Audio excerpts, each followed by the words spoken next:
동인천역 일대는 지난 2007년 재정비 촉진지구로 지정됐고 지난 2019년에는 도시재생 뉴딜 사업지로 선정됐습니다. 하지만 이 낮은 사업성과 주민 반발 때문에 17년 동안 진척이 없는데요. 인천시가 결국 이 개발 방식을 전면 수정하기로 했습니다. 이 도시개발 사업으로 속도감 있게 추진해서 내년 초에는 착공한다는 계획인데요.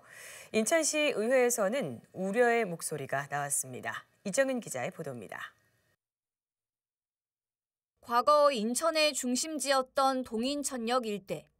하지만 상권이 쇠퇴하면서 원도심으로 전락했고 시설 노후화도 심각합니다.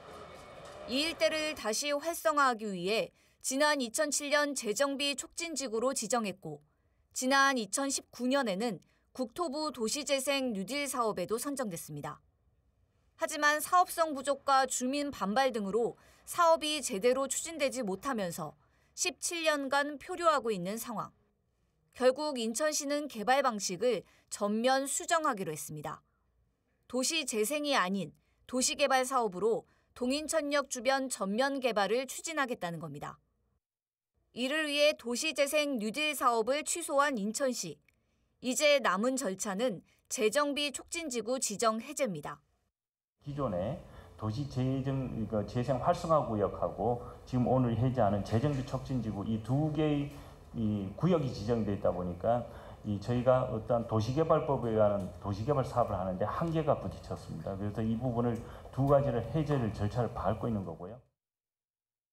하지만 인천시 의회에선 우려의 목소리가 나왔습니다. 우선 사업성을 확보할 수 있느냐가 관건입니다.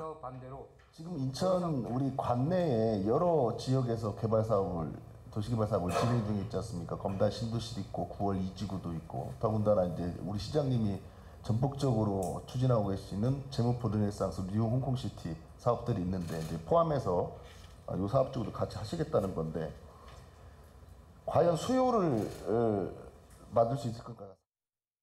사업 추진에 대한 실효성도 제기됐습니다. 도시개발 사업을 추진하기 위해 인천도시공사와 업무 협약을 맺은 인천시.